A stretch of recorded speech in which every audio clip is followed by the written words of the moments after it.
Hello साथियों, नमस्कार, राधे राधे। एक बार पुनः आप सभी बंधुओं का हिंदी की इस क्लास में बिल्कुल तहे दिल से स्वागत है।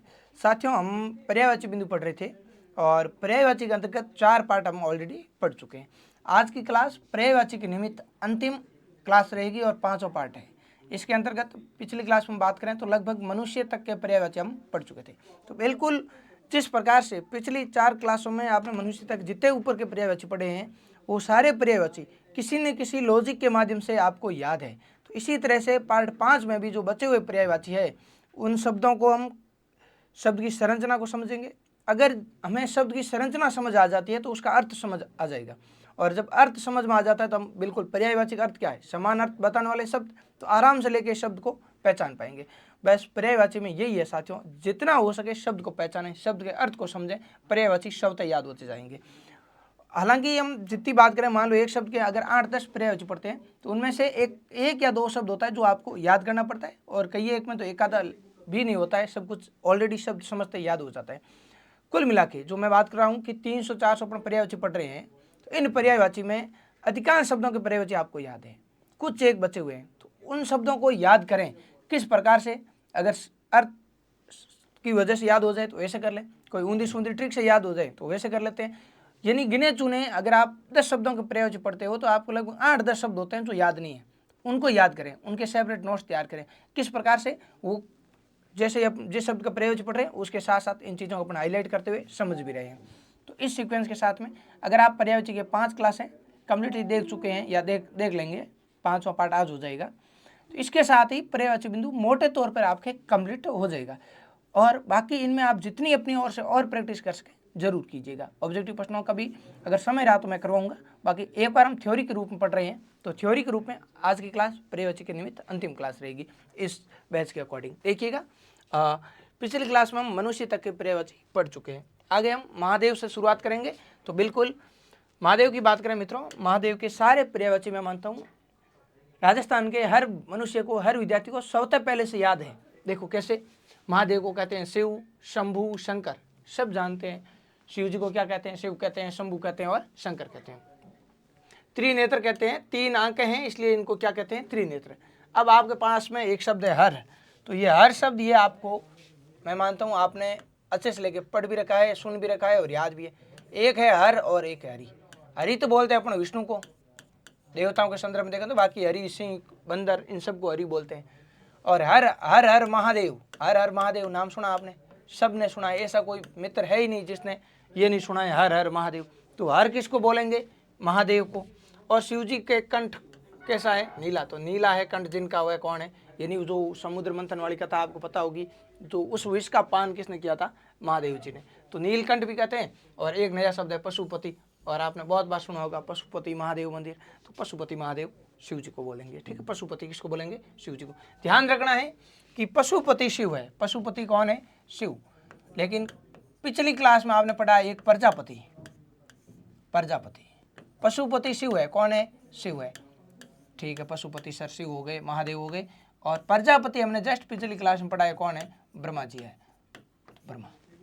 तो आराम से लेके ये चीजें इस सीक्वेंस में ध्यान रखोगे, सब तक याद होती जाएगी। साथियों आगे बात करें माता, तो माता को माँ कहते हैं और अम्बा कहते हैं। जैसे जगत प्लस अम्बा जगदम्बा, इस दुनिया की माँ, संसार की माँ कौन है, जगदम्बा, तो अम्बा माँ को कहते हैं। जन्म देने वाली कौन होती है, जननी यानी माता, तो जननी जन्म भूमिश्च सर्वगादपि गरिषि, जननी और जन्म भूमि सर्वक से भी बढ़ के। तो आपने जननी भी सबको याद है। जैसे जिस महिला के बच्चा होता है तो उसको बोलते हैं परसुता, तो परसु भी किसको बोलते हैं, माँ को। और माता से ही क्या बना है, मात, जन्म देने वाली कौन होती है, माता, तो जन्मदायिनी भी माता। और जगत प्लस अम्बा, अम्बा माँ को बोल रहे हैं, तो अम्बा से ही अम्ब है, ध्यान रखना, अम्ब भी किसको बोलेंगे, माता को, तो नॉर्मल शब्द है। मुख को बोलते हैं आपके आनंद, जैसे हम पढ़ते हैं दशानंद, 10 है मुख जिसके, कौन, रावण, ये हम समास में पढ़ चुके हैं। चतुरानंद, 4 मुख है जिसके, कौन, ब्रह्मा जी। पंचानंद शिव जी को बोलेंगे। इसी तरह से आपके षडानंद कार्तिकेय को बोलते हैं। तो मित्रों आनंद का अर्थ क्या होता है, मुख।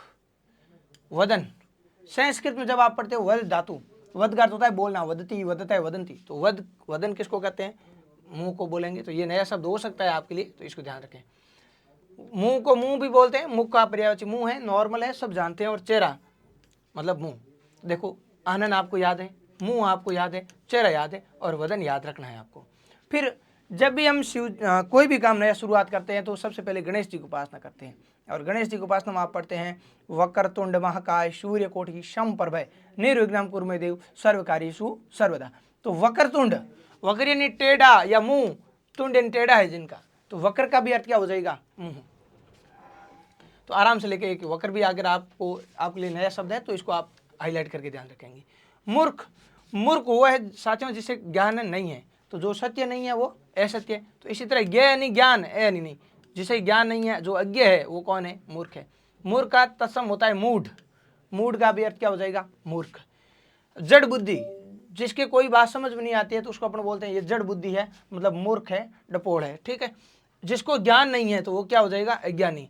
और जिसमें बुद्धि नहीं है तो निर्बुद्धि। तो जिसमें ज्ञान नहीं है, बुद्धि नहीं है, जो मूढ़ है, वही क्या है? मूर्ख है। आगे है मेंढक। मेंढक को बोलते हैं मंडूक। आपने ये एक मुहावरा पढ़ा होगा, कूप मंडूक होना, कूप मंडूक होना। तो कूप मंडूक का अर्थ क्या है? कुएं का मेंढक, यानी सीमित ज्ञान होना। कूप मंडूक का अर्थ क्या होता है? सीमित ज्ञान।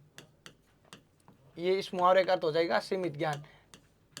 जैसे कूप मंडूक करता है कि जो कुएं का मेंढक होता है उसको ये लगता है कि ये इतनी ही दुनिया है, इससे बाहर कुछ भी नहीं है। तो वो जब एक दो छलांग लगाता है तो इस कॉर्नर से कुएं के उस कॉर्नर तक चला जाता है, तो उसको लगता है, बड़ी खुशी होती है कि यार मैंने तो पूरी दुनिया नाप ली एक ही मिनट में। तो ये होता है कूप मंडूक, यानी सीमित ज्ञान। इसी तरह से हरि भी बोलते हैं मेंढक को।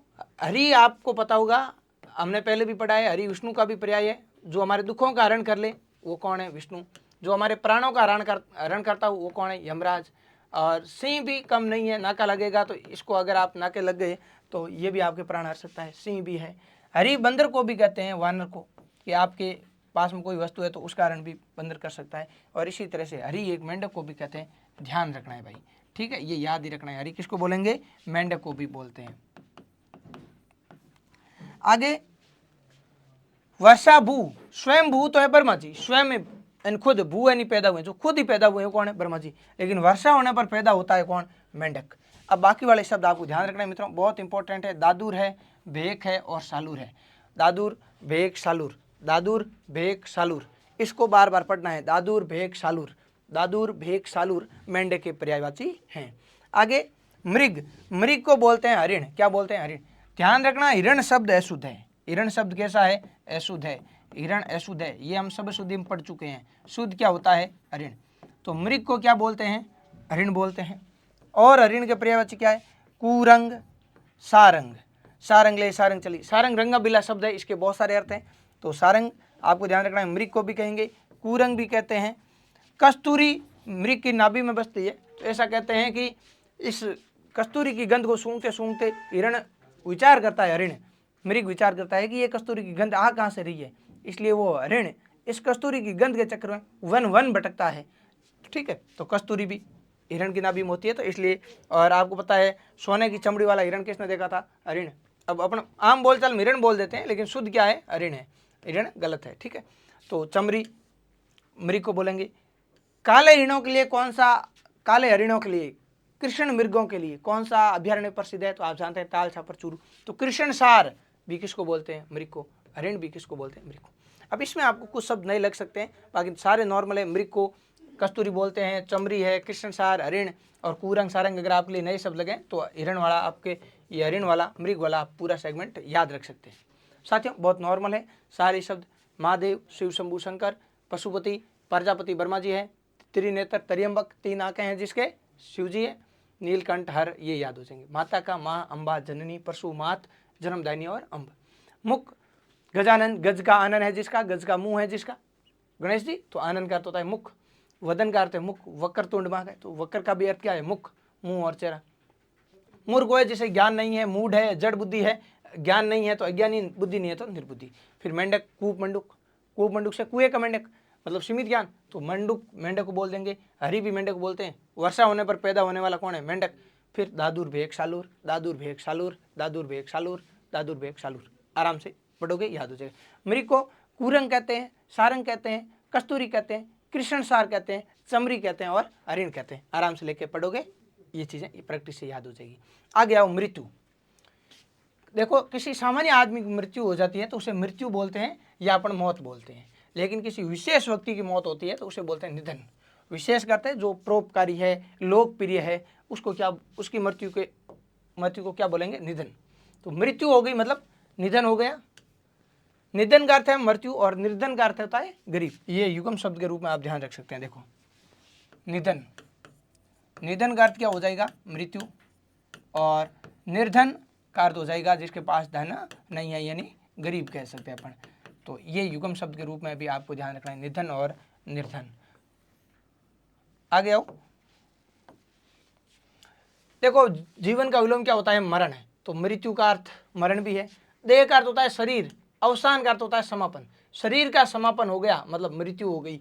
देह का अंत हो गया, देह प्लस अंत, देहांत मतलब मृत्यु हो गई, मौत भी होता है। और मृत्यु होने पर अपन क्या कहते हैं कि वो भाई स्वर्गवासी हो गए, सर्वज्ञ फलाना राम जी, मतलब सर्वज्ञ यानी स्वर्गवासी, मृत्यु, मौत, देहांत, देहावसान, ये सभी आपके मृत्यु के पर्यायवाची है। नॉर्मल शब्द है, सारे शब्द याद है आपको।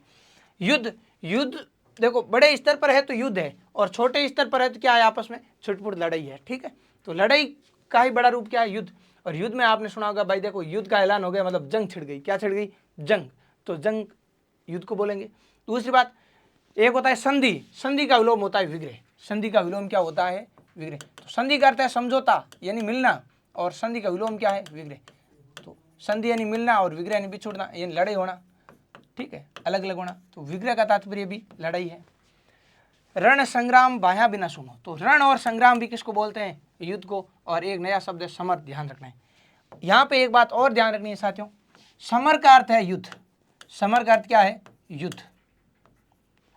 लेकिन जब आप समीर पढ़ोगे तो समीर आगे हम पढ़ेंगे वायु का पर्यायवाची है, हवा का पर्यायवाची है समीर। समर यानी युद्ध और समीर यानी वायु। आगे चलें तो आगे बहुत नॉर्मल शब्द है आपके लिए, युवक। युवक को युवा कहते हैं कि भाई हमारी युवा साथी है, यानी युवक है। और तरुण हम पहले पढ़ चुके हैं कि तरुण का अर्थ है युवक। तरुण का अर्थ क्या है, युवक। तरुण का अर्थ हो जाएगा आपके युवक। और तरुणी युवती को बोलते हैं मित्रों। तरुणी किसको बोलते हैं, युवती को।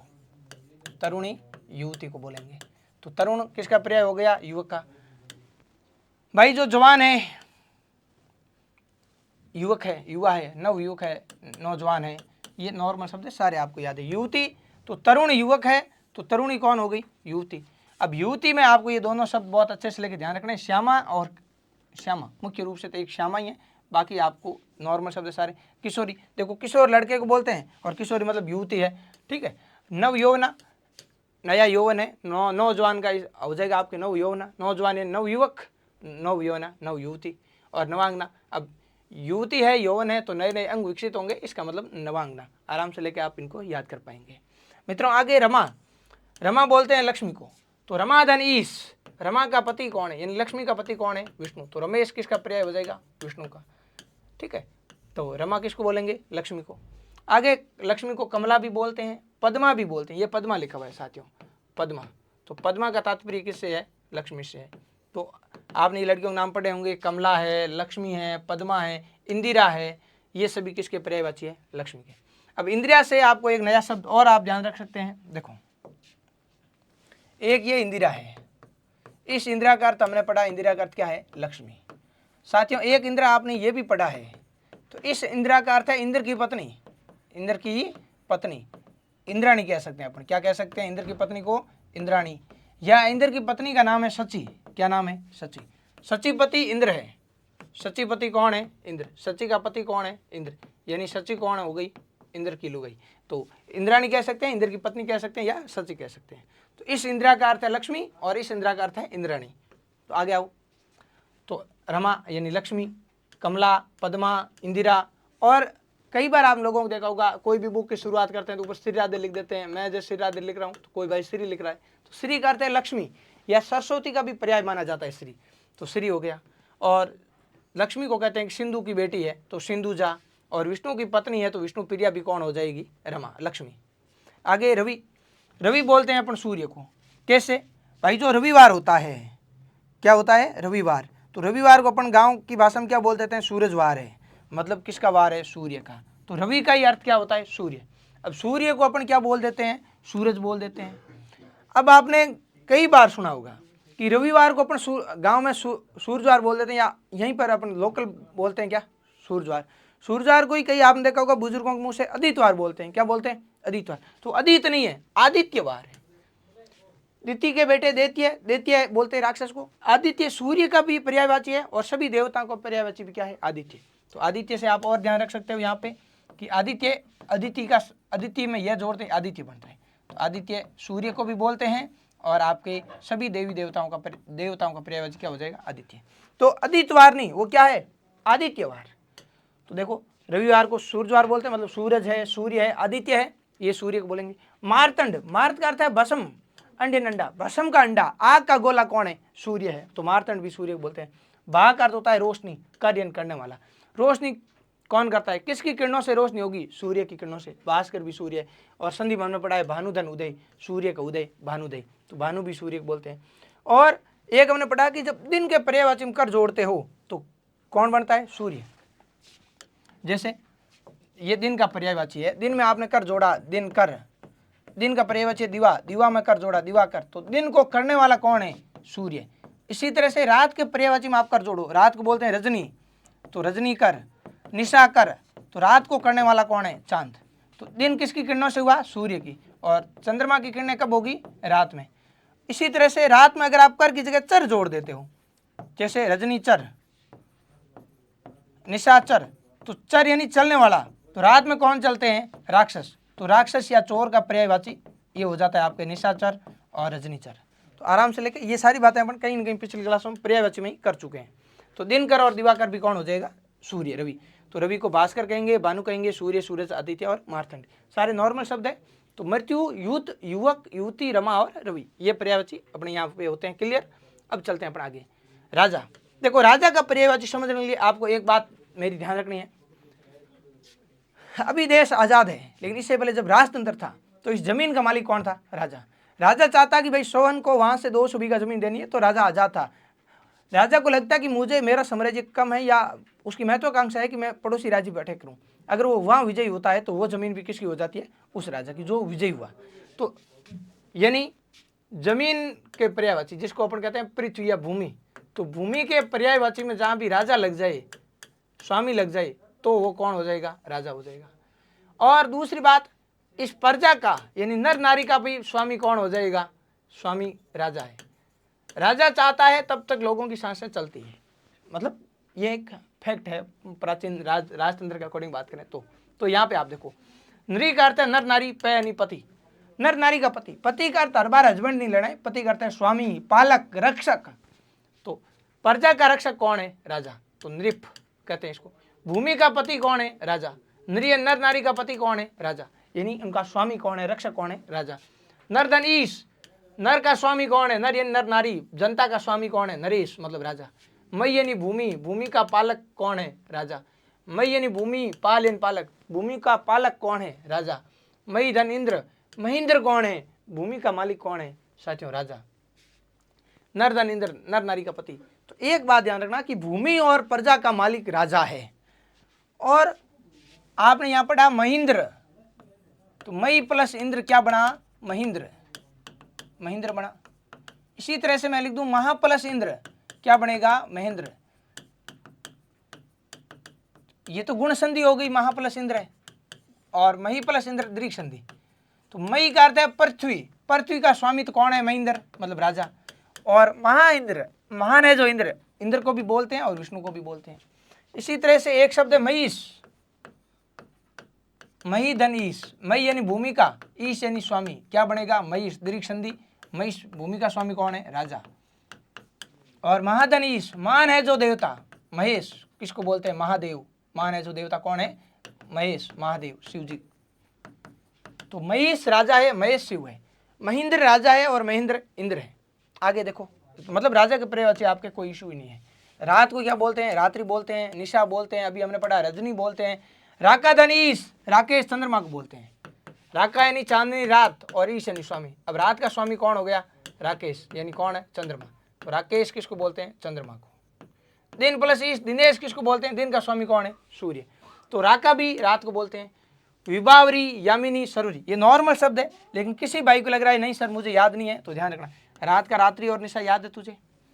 अब राजा वाले सब यहाँ हो गए, नरपति, भूपति, भू, नृपति, नरेश, महीपति, नरेंद्र, महेंद्र, महीपाल, आराम से डन है। तो रात्रि का रात्रि और निशा आपको याद है, रजनी याद है, राका याद है और विभावरी याद नहीं है, ध्यान रखना। विभावरी, यामिनी और सरवरी रात के पर्यायवाची है और टेंट ही टेंट मोस्ट इंपॉर्टेंट है साथियों। आगे रानी, रानी कौन होती है? राजा की पत्नी। तो राजवधु, राजा की वधु कौन है? रानी। राजा का स्त्रीलिंग क्या हो जाएगा? रागी। रानी कहो चाहे महारानी कहो एक ही बात है। राजा का स्त्रीलिंग रागी तो महाराजा का महारागी, और राजा की पत्नी कौन हो जाएगी? रानी। नॉर्मल है, ठीक है। लहर आराम से याद हो जाएगा साथियों। देखो यहां से बहुत एक इंपॉर्टेंट फैक्ट निकलेगा, थोड़े दिन पहले पूछा भी गया एग्जाम में। तरंग और तुरंग, तरंग और तुरंग, घोड़े के पर्यायवाची पढ़े तब हमने पढ़ा हाय हरी गोटकबाजी सेंधव तुरंग। घोड़े के पर्यायवाची हमने क्या पढ़ा? हाय हरी गोटकबाजी सेंधव तुरंग। तो देखो आप यहाँ पे घोड़ा, अश्व, फिर है हरी गोटकबाजी, सेंधव, सिंधु के उस पार के घोड़े फेमस है इसलिए सेंधव, और तुरंग मतलब तेज गति से दौड़ता है जो। तो यहाँ मैंने बताया कि तुरंग घोड़ा है और तरंग किसको बोलते हैं? लहर को, और तुरंग किसको बोलेंगे? घोड़े को। तो यही बात मैं यहाँ पे लिखने वाला हूँ, ध्यान रखना, बहुत इंपॉर्टेंट फैक्ट है। तो तरंग तो बोलते हैं लहर को, जल्दी तरंगा इन समुद्र की तरंग है, पानी की तरंग है, तरंग इन लहर, और तुरंग तेज गति से दौड़ने वाला कौन है? घोड़ा। तो युगम शब्द में आता है तरंग और तुरंग। है हरी गोटकबाजी सेंधव तुरंग, तुरंग तो है घोड़ा और लहर को क्या बोलते हैं? तरंग बोलते हैं। लहरें पानी में क्या लेती है? हिलोरे, इसलिए इसको क्या बोलते हैं? हिलोर। उर्मी अपन पढ़ चुके हैं संधि में, लघु प्लस उर्मी लघु उर्मी, जल प्लस उर्मी जलोर्मी, गंगोर्मी, यमुनोर्मी, उर्मी लहर। और लहर को क्या बोलते हैं? लहरी। और मित्रों लहरें किधर होती है? समुद्र के बीच में, पानी के बीच में हिलोरे लेती है, इसलिए उसको विची बोलते हैं। बीच मतलब विची क्यों बोलते हैं ये क्लियर नहीं है, लेकिन हमें लॉजिक सेट करना है कि पानी के बीच में लहरें उड़ती है। बीच में मतलब बीच में मतलब विची, विची कौन है? लहर। तो देखो राजा के लिए, रात के लिए रानी, लहर को तरंग, हिलोर, उर्मी, विची और लहरी। विची नया शब्द है तो आप ध्यान रख सकते हैं। आगे वज्र, वज्र इंद्र का हथियार है। तो वज्र वाले सारे के सारे इंपॉर्टेंट है और कोई ट्रिक नहीं है, बार बार पढ़ना है वज्र को। वज्र के लिए कुलिस है, पवी है, अश्नि है, भेदी है, विदुर है और दम्बोली है। ये सारे सारे इंपॉर्टेंट है और याद ही रखने हैं भाई। वज्र के पर्यायवाची आपको याद ही रखने हैं।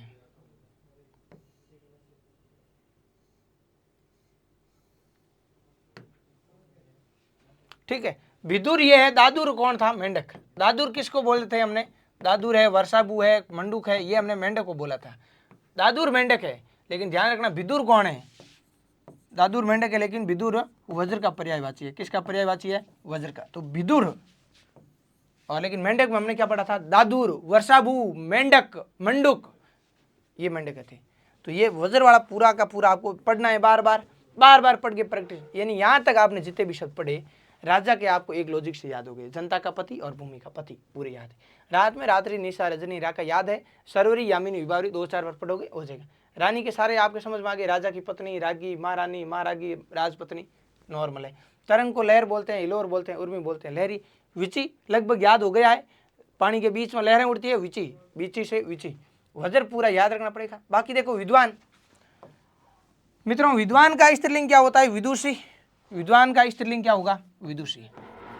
ये आप सभी जानते हैं। विद्वान का स्त्रीलिंग क्या है? विलोम भी कह सकते हैं या स्त्रीलिंग भी कह सकते हैं। क्या होता है? विदुषी। तो विदुषी तो स्त्रीलिंग है, तो विदुष क्या हो गया? पुल्लिंग। तो विद्वान को एक तो हम क्या बोलेंगे? विदुष।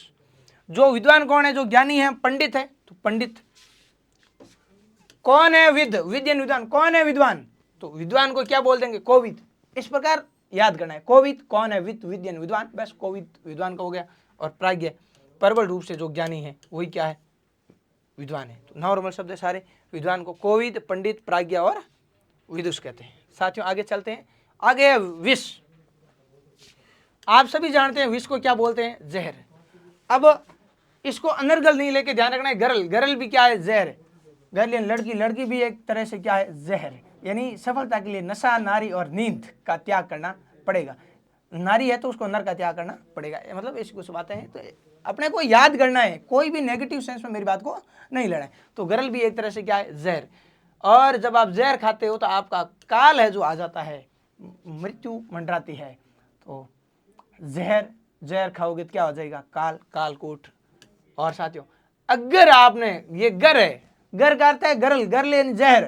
तो अगर आपने ये गर नहीं, गर की बजाय आप याद रखो, अगर आपने जहर पी लिया तो आपकी मौत हलाल से कम नहीं होगी। हलाल करना, दर्द के साथ मरना। तो जहर भी आपकी आंतों को चीरते हुए आपको मारेगा धीरे धीरे। तो हलाल, समझ गए? नॉर्मल शब्द है, आराम से याद है। विवाह, पानी ग्रहण, पानी ग्रहण, विवाह, ठीक है।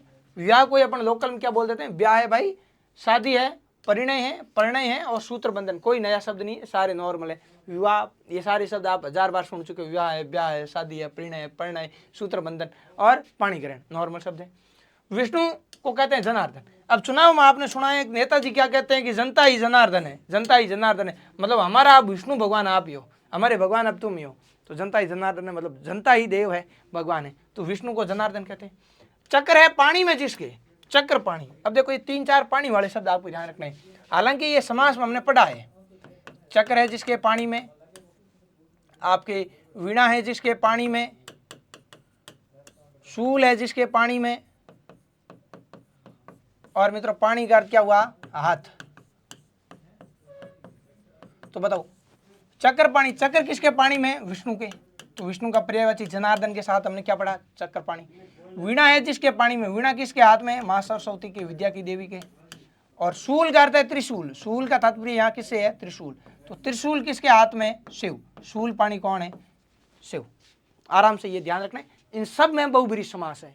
चक्र है पानी में जिसके, विष्णु। वीणा है पानी में जिसके, सरस्वती। शूल यानी त्रिशूल है पानी में जिसके, शिव। तो आराम से ये पानी वाले ध्यान रखना है। विष्णु है रमा का पति, तो रमापति, रमेश, रमाधन ईश। रमा का अर्थ है लक्ष्मी, रमा का अर्थ क्या है? लक्ष्मी। और रमाधन ईश, रमेश कौन है? विष्णु। लक्ष्मी का पति, लक्ष्मी का स्वामी कौन हो जाएगा? विष्णु। तो रमेश विष्णु को बोलेंगे। चतुर्भुज, चतुर्भुज 4 भुजाएं हैं जिसके, 4 भुजाएं हैं जिसके। तो अभी हमने पहले वर्मा जी के पर्यायवाची पढ़े, तब पढ़ा चतुरानन कि 4 मुख किसके हैं? वर्मा के। तो चतुरानन तो कौन है? वर्मा। और चतुर्भुज कौन है? विष्णु। 4 भुजाएं हैं जिसके, कौन है? विष्णु। बाहरी अर्थ विष्णु। तो देखो यहाँ पे, और गदा शस्त्र है, और गदाधर, गदा को धारण करने वाला, ये आपके लिए इंपॉर्टेंट हो सकता है। दामोदर भी हो सकता है। तो दामोदर और गदाधर भी किसके पर्याय है? विष्णु के। याद रखना है, जनता ही जनार्दन है, मतलब जनता ही विष्णु है। चक्रपाणी, रमेश, चतुर्भुज, ये तो आपको ऑलरेडी याद है। गदाधर और दामोदर भी कौन है? विष्णु। शत्रु का पर्याय है अरि, शत्रु का पर्याय क्या है? अरि। ये अरि का अर्थ है शत्रु। और अगर मैं लिखूं अरि बड़ी, तो अरि जैसे लड़के को बुलाने के लिए बोलेंगे ना, अरे बालक किधर जा रहा है तू, और लड़की है तो अरे बालिका। तो लोकल में अपने अरे अरे बोल देते हैं, बाकी अरे संबोधन है स्त्रीलिंग के लिए।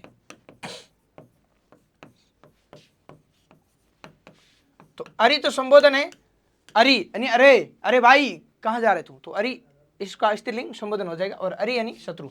जैसे मैं कहूं कंसारी, कंस का शत्रु कौन है? कृष्ण। मुरारी कौन है? मुर राक्षस का शत्रु कौन है? कृष्ण। रावणारी, रावण का हरि कौन है? राम। सुरारी, सूर्य यानी देवता, देवताओं का शत्रु कौन है? राक्षस। और असुरारी, असुर यानी राक्षस, राक्षसों का शत्रु कौन है? देव। तो ये सभी आपस में देखो, कंसारी, मुरारी, रावणारी, सुरारी, असुरारी, आप समझ गए होंगे। अरि का तात्पर्य किससे है? शत्रु से। शत्रु को अपन क्या कहते हैं भाई? दुश्मन है, बैरी है, अपने पक्ष का नहीं है, मतलब विपक्ष का है, बैरी है। जो मित्र नहीं है वो क्या है? अमित्र यानी शत्रु है। और जो द्वेष भाव रखे वो भी क्या है? शत्रु है। फिर सुख, सुख का तोता, कीर। आगे आप पढ़ोगे हाथी के पर्यायवाची में करी, क्या पढ़ोगे? करी। जब आप आज की क्लास में इनको कंप्लीट करेंगे, हाथी का पर्यायवाची है करी। तो करी तो कौन है? हाथी। कीर कौन है? तोता। ठीक है, तो यहां पे आओ आगे। तो ये कीर तो तोता है, ध्यान रखना है। कीर तो कौन है? तोता। कीर तो है आपके तोता, ये रहा कीर। सुख यानी तोता, तोते को क्या बोला हमने? कीर। लेकिन करी आ जाए तो करी कौन है? हाथी। और कर कौन है? हाथ। कराग्रे वस्ते लक्ष्मी, कर मध्य तू सब। कर तो हाथ है, करी हाथी है, और कीर तोता है। तोते को अपन सुगा बोल देते हैं, सुगे कोई दाढ़ी प्रिय, इसको दाढ़ी प्रिय है। और रक्ततुंड, लाल मुंह है इसका, और सुआ भी बोलते हैं। नॉर्मल शब्द है, कोई एक आधा आपको हार्ड लगे तो आप ध्यान रख सकते हो। देखो सुक एंड तोता, सुक यानी तोता, तोते को कीर बोलते हैं और करी हाथी को बोलते हैं। तोते को सुगा बोलते हैं, दाढ़ी में इसको प्रिय है। और रक्ततुंड, लाल मुंह है इसका, लाल चोंच है, और सुआ भी बोलते हैं तोते को। सखी यानी सहेली, सखी का तात्पर्य क्या है? सहेली। जो साथ में चलती है सहचरी, वही सखी है। जो सह यानी साथ, चरी यानी चलने वाली, साथ में चलने वाली, साथ में विचरण करने वाली सखी है, सहेली है। और अली है, हमने ये पढ़ा था पहले कि अली छोटा है तो भौरा है। भौरे के पर्यायवाची में अली या अली, ली की मात्रा छोटी है तो कौन है? भौरा है, भरमर है। और अली बड़ा है, अली या अली, तो उसको क्या बोलते हैं? सखी। आपने वो दो आप सुना होगा, आयो दिखे नी पार्थी, लाग्यो दिखे नी बाण, मैं थाने पूछूं हे अली, किण विद तजिया प्राण। तो दूसरी अली रिप्लाई देती है, दूसरी सखी कहती है कि नीर थोड़ो ने घणो, लाग्या प्रीतरा बाण, तू पी केवता, दोनों तजिया प्राण। ये दोनों हिरणों वाली कोई कहानी है, हिरण हिरणी की, हरिण और हरिणी की, मादा और नर हरिण की। और इस कुछ कहानी आती है कि दो महिलाएं, दो सहेलियां पानी लाने जाती है, तो वो रास्ते में दो हिरण मरे हुए होते हैं। तो एक सहेली दूसरी सहेली से कहती है कि आयो दिखे नहीं पार्थी, यहाँ शिकारी आया हुआ नहीं दिख रहा है, लाग्यो दिखे नहीं बाण, इनके कोई बाण नहीं लगा हुआ है, तो मैं थाने पूछूं हे अली, यानी हे सखी मैं तुझे पूछ रही हूँ कि किण विद तजिया प्राण, इन्होंने प्राण कैसे त्यागे? कोई शिकारी नहीं आया, बाण नहीं लगा। तो अब क्या होता है, दूसरी सखी देखती है तो उस दोनों हरिणों के पास में छोटा सा जो है जमीन पे थोड़ा सा पानी है। क्या है? पानी है। तो वो कहती है कि नीर थोड़ो ने घणो, नीर यानी पानी थोड़ो है, ने घणो सने ज्यादा है, इसलिए नीर थोड़ो ने घणो, लाग्या प्रीतरा बाण, दोनों को एक दूसरे के प्रेम के बाण लगे हैं। तू पी केवता, दोनों तजिया प्राण, दोनों एक दूसरे को खोना नहीं चाह रहे। पानी थोड़ा है, एक ही पी सकता है, एक ही जीवित रहेगा। तो एक कह रहा है कि तू पी ले, दूसरा कह रहा है नहीं नहीं तू पी ले, तो तू पी केवता, दोनों तजिया प्राण। ये वाली बातें थी। तो अली का अर्थ क्या है? सखी। और सखी को क्या बोल देते हैं? सजनी। शैरेंद्री, ध्यान रखना, शैरेंद्री द्रौपदी का भी पर्यायवाची है, द्रौपदी का भी पर्यायवाची है शैरेंद्री। शैरेंद्री सहेली को भी बोलते हैं और शैरेंद्री द्रौपदी को भी बोलते हैं। साथियों, इसमें आपको ये ध्यान रखना है कि द्रौपदी पंचाल नरेश की बेटी थी, इसलिए द्रौपदी को पांचाली भी बोलते हैं। 5 पतियों की वजह से नहीं बोलते हैं, ठीक है। कुछ लोग आपको 5 पतियों वाले बोल सकते हैं, बाकी आपको ध्यान रखना है पांचाली, पंचाल नरेश की बेटी थी द्रौपदी, इसलिए द्रौपदी का शैरेंद्री और पांचाली पर्याय है। सहचरी, आली, सजनी, सहेली, शैरेंद्री कौन है? सखी। तो आराम से लेके ये वाली स्लाइड भी आपके डन है। आगे आओ भाई। संध्या हो गई मतलब शाम हो गई, मतलब सांझ हो गई, साय हो गई, और दिन का अंत, दिनांत हो गया। ये बीच में कॉमा लगना है आपको, है ना, यहाँ पे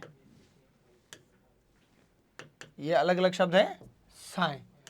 तो आप सब जानते हैं कि सर कोई नया शब्द नहीं। संध्या हो गई मतलब शाम हो गई, मतलब सांझ हो गई, साय हो गई, दिन का अंत हो गया, दिनांत मतलब शाम हो गई। प्रदोष काल कहते हैं शाम को। और गोधूली कहते हैं कि शाम के समय जब वन से, जंगल से गायें चर के आती है तो उनके पैरों से जो झूल उड़ती है, तो उस टाइम का समय गोधूली वेला कहलाता है। तो ऐसी कुछ बातें हैं। गोधूली भी शाम को कहते हैं। सारों सबके बचपन का शब्द ये सुना हुआ है। सर्प को अही कहते हैं, और सर्प कहते हैं कि भुजा की तरह लंबा है, इसलिए इसको भुजंग भी कह देंगे। विष को धारण करता कौन है? विष को धारण करने वाला सांप है। सांप के फण होता है, तो ध्यान रखो फणी। सांप को नाग कहते हैं, नाग लोग पाताल को कहते हैं। और यानी पेट गया निगमन करने वाला। सांप के पैर नहीं होते, ये पेट के बल, छाती के बल गमन करता है, इसलिए उरग भी किसको कहते हैं? सांप को। ओनली फॉर एक शब्द आपको ध्यान रखना है, व्याल। व्याल किसको बोलते हैं? सांप को। बाकी वाले सारे नॉर्मल शब्द है, किसी भाई को लगे तो अही भी ध्यान रख सकता है। अही हमने संधि में पढ़ा है, अही धन इंद्र, अहिंद्र। तो सर्प को अही कहते हैं। भुजा की तरह लंबा भुजंग, विष को धारण करता है, इसके फण होता है, नाग है, पेट के बल चलता है, उरग। तो व्याल और अही भी किसको बोलते हैं? सांप को बोलते हैं। आगे मित्रों, समुद्र। समुद्र मैंने कहा कि पानी के पर्यायवाची में धी जोड़ दो। पानी के पर्यायवाची में क्या जोड़ दो? धी। तो उदक बोलते हैं पानी को, तो उदधी। पय बोलते हैं पानी को, तो पयोधी। ये तो दो तो धी वाले से याद हो गए। पानी के पर्यायवाची याद करो। पानी के पर्यायवाची में जय जोड़ो तो कमल है, दह जोड़ो देने वाला बादल है, धी जोड़ो धारण करने वाला समुद्र है। और एक पारावार, ये कबूतर में, जब हमने कबूतर के पर्यायवाची पढ़े तो वहां पे पढ़ा पारावत। कबूतर के पर्यायवाची में क्या पढ़ा था हमने? पारावत। देखो, कबूतर के पर्यायवाची में तो पढ़ा है पारावत, और समुद्र को क्या कहते हैं? पारावार। यहां भी मैंने आपको ये बात लिखाई थी, आपको अब भी ध्यान रखनी है कि सर पारावत तो कबूतर है, पारावतो कौन है? कबूतर बोले गुटर। तो कबूतर है। पारावतो कौन है भाई? कबूतर है, कबूतर। और पारावार कौन है? समुद्र। पारावार कौन है? समुद्र। दोनों एक जैसे शब्द है, थोड़ा ध्यान रखना है। फिर रत्नाकर, रतन की खान, रत्नों की खान, रतन प्लस आकर, रत्नाकर। रत्नाकर का अर्थ क्या है? रतन प्लस आकर। रतन यानी रतन और आकर यानी खान। रत्नों की खान। रतन कहाँ पे मिलेंगे आपको? मोती कहाँ पे मिलेंगे? समुद्र में। और समुद्र को सागर और सिंधु भी कहते हैं। सिंधु जा लक्ष्मी को कहते हैं, समुद्र की बेटी। ठीक है, सिंधु जा किसे कहते हैं? लक्ष्मी को। ये मैं कुछ जा बड़े आपको याद करवाता हूँ, इधर आओ। सिंधु जा, सिंधु की बेटी कौन है? लक्ष्मी। पर्वत जा, पर्वत की बेटी कौन है? पर्वत को गिरी कहते हैं तो गिरिजा। शैल कहते हैं, शैलजा। कौन है? पार्वती। भूमि जा, भूमि से पैदा हुई है, जो भूमि से जन्म किसका हुआ है? सीता। तो ये आपको कुछ जा वाली बातें ध्यान रखनी है। तो आपके सरस्वती को कहते हैं भारती। स्कूलों का नाम आपने पढ़ा होगा, माँ भारती विद्यालय, तो भारती सरस्वती कहते हैं। गिरा, कंठ की देवी, वाणी की देवी सरस्वती है। गिरा नया शब्द हो सकता है कई भाइयों के लिए। सरस्वती को शारदा कहते हैं। वीणा पाणी अभी पढ़ाए। और सरस्वती का वान है हंस, तो हंस वाहिनी। प्रार्थनाओं में भी अपन बोलते हैं, सरस्वती की प्रार्थना करते हैं तो हंस वाहिनी, वीणा पाणी, शारदा, भारती नॉर्मल शब्द है। एक आप ये गिरा वाला ध्यान रखो तो विशेष रूप से रख सकते हो, किसी के लिए नया शब्द हो सकता है गिरा। गिरा सरस्वती को बोलते हैं। फिर सिंह के पर्यायवाची बहुत इंपॉर्टेंट है, मोस्ट इंपॉर्टेंट है, कई बार एग्जाम में पूछे गए हैं। शेर वाले विशेष रूप से ध्यान रखना। शेर जंगल का राजा है, मतलब वनराज है। मृग हमने पशु का पर्यायवाची पढ़ा, तो पशुओं का राजा भी कौन है? मृगराज, सिंह है। शेर आपके प्राण हर सकता है, इसलिए हरि कहते हैं। मृग यानी पशु, इंद्र यानी स्वामी। पशुओं का राजा कौन है? शेर है। और शार्दुल और केसरी ध्यान ही रखना है, कई बार पूछे गए हैं सिंह के पर्यायवाची। शार्दुल और केसरी याद रखना है, शार्दुल और केसरी। तो संज्ञा याद होगी, सरब, समुद्र, सरस्वती। और सिंह में शार्दुल और केसरी दो याद रखने। सेना, आप जानते हैं कि सेना को क्या कहते हैं? फौज कहते हैं। अपने लोकल शब्द में भी कहते हैं। देखो सेना का सबको पता है, इसको फौज कहते हैं। सेना को सैन्य कहते हैं। सेना संधि में पड़ा है चमूधन ऊर्जा, चमू ऊर्जा। चमू, मैंने कहा था सेना बड़ी होती है, चमू मुंह बड़ा आएगा, तो चमू भी कौन है? सेना। और छत्रपति शिवाजी का सपना था कटक से अटक तक मराठा साम्राज्य होगा, तो कटक का तात्पर्य भी क्या है? सेना। वहाँ कटक और अटक अलग है, भारत के उत्तर और दक्षिण के छोर है। जो भी लिमिटेड स्थान है, कोई पंजाब का एक स्थान अटक अटक है, एक उधर दक्षिण में था। नहीं ध्यान रखना है, शिवाजी का सपना सेना के बगैर पूरा नहीं हो सकता था, तो सेना को क्या बोलेंगे? कटक। तो कटक यानी सेना। और बाकी देखो वाहिनी और अनि आपको ध्यान रखना है। सेना को दल बोलते हैं, लोगों का दल समूह क्या होता है? हो जाएगा सेना। तो सेना को कटक, कटक भी नया शब्द हो सकता है अधिक लोगों के लिए, तो कटक है। अनि है। चमू दल, आपके चमू संधि में पड़ा हुआ है, दल नॉर्मल शब्द है। सैन्य और फौज आपको याद है। तो कटक, अनि और वाहिनी सेना के पर्यायवाची इंपॉर्टेंट है, तीनों ही शब्द ध्यान रखना भाई। तो मैं मानता हूं यहां तक की सारी बातें आप सभी के क्लियर है। चलिए आगे, तो चलो आगे, चलो भाई। आगे आपके शब्द है शाहरुख। ये अपने अंतिम स्लाइड है, शाहरुख। पढ़ो आप आराम से, लेके मैं आपको कंप्लीटली अभी याद करवा देता हूं।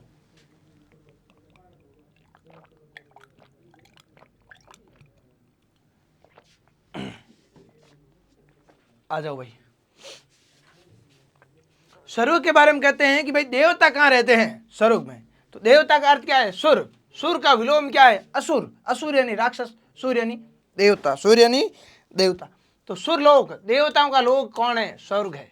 देवलोक, देवताओं का लोक, लोक यानी संसार, देवताओं का संसार है भाई स्वर्ग। ध्यान रखना मित्रों, नाक के दो अर्थ है, नाक और नाग। एक तो नाक है और एक नाग है। देखो, नाक का सामान्य अर्थ है नासिका, और नाग का सामान्य अर्थ है सांप, सांप। मित्रों, नाग का अर्थ आपके स्वर्ग है। क्या है? स्वर्ग है। और नाग का अर्थ हाथी भी है। विशेष रूप से ध्यान रखना, युगम शब्द में जब भी नाग और नाग पूछे जाए तो नाग हाथी है। देखो, नाग एक जीव है तो हाथी भी क्या है? जीव है। और नाग से क्या ध्यान रखना है? स्वर्ग ध्यान रखना है। तो यहाँ पे देखो, नाग किसको बोला? स्वर्ग को। और हाथी का पर्यायवाची किधर गए? ये रहा हाथी। हाथी को हमने क्या बोला? नाग। आराम से लेके आपको याद है। आगे देखो, इंद्रपुरी। देखो, इंद्रासन, इंद्र देवताओं का राजा है, स्वर्ग देवताओं का लोग है, तो इंद्रपुरी। और परम धाम एक नया शब्द है द्यो। द्यो आपको ध्यान रखना है साथियों। द्यो स्वरूप को बोलते हैं, नाक स्वरूप को बोलते हैं, बाकी परम धाम, इंद्रपुरी, देवलोक, सुरलोक नॉर्मल शब्द है, सबको याद है साथियों। आगे है नारी। स्त्री, स्त्री को क्या बोलते हैं? नारी बोलते हैं, महिला बोलते हैं, अबला बोलते हैं, यहाँ तक किसी के कोई समस्या नहीं है। स्त्री, नारी, महिला, अबला। महिला को बोलेंगे। अब महिला को बोलते हैं जो सुंदरी होती है उसको बोलते हैं कामिनी। सुंदर स्त्री के लिए किस शब्द का प्रयोग करते हैं? कामिनी है, रमणी है और ललना है, नॉर्मल शब्द है। और तिरिया तेल हमी रट चढ़े न दूजी बार। तिरिया बोलते हैं पत्नी को और ती बोलते हैं आपके स्त्री को। हर सामान्य नारी के लिए ती का प्रयोग कर सकते हैं। तो देखो नारी में बहुत नॉर्मल चीज़ें हैं। नारी मतलब स्त्री है, महिला है, कामिनी है, अबला है, ललना, रमणी और ती है। ये भी किसके पर्यायवाची है? स्त्री के। हृदय, हृदय से ये हटाऊं क्या बना? हरिद। हरिद भी किसको बोला? हृदय को। हरित तालाब को भी बोला जाता है संस्कृत में, आपको पता होगा। हृदय किसको बोला? ये को। देखो हृदय से हम तद्भव क्या बनाते हैं? ये हृदय, ये। तो हृदय से ये ध्यान रखा आपने। और मैंने कहा था उर, देखो उर प्लस गय। उर यानी पेट, छाती, हृदय। छाती के बल गमन करने वाला कौन होता है? सांप। तो उरग तो किसको बोला हमने? सांप को। उर यानी छाती, सीना, आपके हृदय, और उर प्लस जय उरोज। सीने पे जन्म लेने वाले, हृदय पे जन्म लेने वाले क्या होते हैं? स्तन। वक्ष का अर्थ है छाती, वक्षोज। वक्षोज, वक्ष पर जन्म लेने वाले कौन होते हैं? स्तन। तो यहाँ पर वक्ष और ये हृदय के पर्याय भी है। तो देखो उर हृदय को कहते हैं, वक्ष हृदय को कहते हैं, वक्ष स्थल हृदय को कहते हैं। कोई नया शब्द नहीं है, सारे नॉर्मल है, सारे हमने यहाँ पर्यायवाची में कहीं न कहीं पढ़े हैं। आगे हनुमान, पवन पुत्र कहते हैं इनको, वायु पुत्र। पवन पुत्र, पवन देवता के पुत्र कौन है? हनुमान जी। तो पवन पुत्र, पुत्र का पर्यायवाची सुत पढ़ा आपने, तो पवन सुत। महावीर हनुमान जी के लिए नॉर्मल शब्द है, सभी जानते हैं। महावीर, बजरंगी, बजरंगी, बजरंग। बजरंग से क्या ध्यान रखोगे? वज्रांग। वज्रांग तत्सम है, वज्रांग का तद्भव है बजरंग। तो बताओ बजरंग बली किसे बोलते हैं? हनुमान जी को। नॉर्मल शब्द है सारे आपके लिए कि भाई हनुमान जी को पवन सुत कहेंगे, पवन पुत्र, महावीर, वज्रांग मतलब बजरंग। और मरुत का अर्थ होता है वायु। मरुत का अर्थ क्या है? वायु। मरुत यानी वायु, हवा। और मरुत में ई जोड़ा तो मारुति। और वायु पुत्र कौन है? पवन पुत्र कौन है? हनुमान। तो मारुति तो है हनुमान और मरुत है हवा। और इनकी माता का नाम, हनुमान जी की माता का नाम अंजनी, तो अंजनी सुत हनुमान जी। और मारुति ने हवा, हवा का पुत्र, वायु पुत्र, मारुत नंदन। नंदन बोलते हैं पुत्र को, तो मारुत नंदन हनुमान जी। पवन पुत्र, महावीर, बजरंग, मरुत से मारुति, मरुत से मारुत नंदन और अंजनी सुत, सारे आपको क्लियर है। हाथ को बोलते हैं मित्रों हस्त। कर, कराग्रे वस्ते लक्ष्मी, कर मध्य तू सरस्वती। आराम से। हस्त लिखित, हाथ से लिखित। वीणा पानी, वीणा है जिसके पानी में, हाथ में। बाहु और भुजा भी हाथ को बोलते हैं, नॉर्मल शब्द है, कोई नया शब्द नहीं है। हाथी को गज बोलते हैं, गजानन। हाथी का मुख है जिसका? गणेश जी। तो हाथी को हस्ती भी बोलते हैं, हाथी का तत्सम हस्ती हो जाएगा।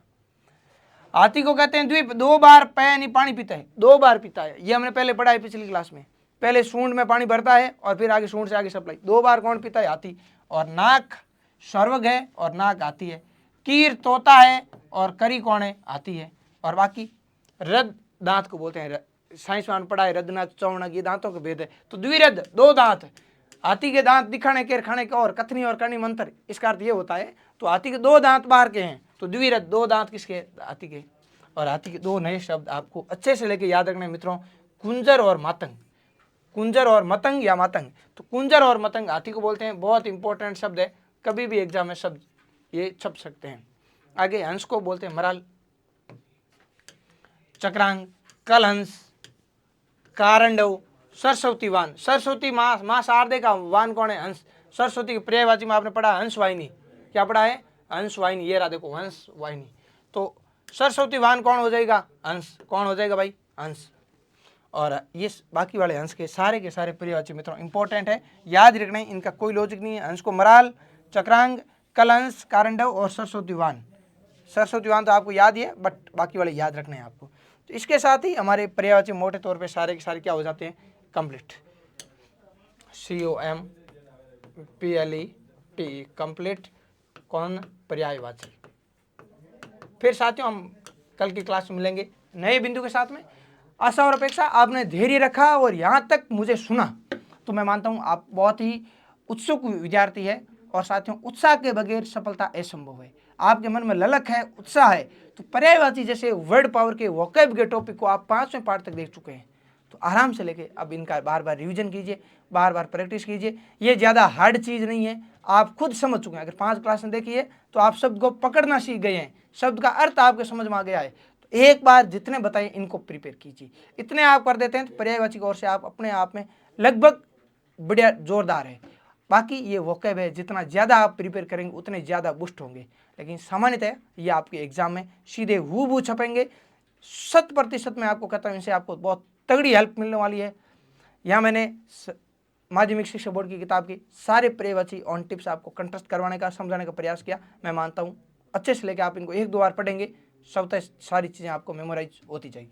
तो साथियों, नए बिंदु के साथ मिलते हैं। सभी साथी स्वस्थ रहें, मस्त रहें, लेकिन अस्त व्यस्त नहीं रहें। आज के लिए इतना ही, फिर हम मिलते हैं कल की क्लास में। धन्यवाद। राधे राधे।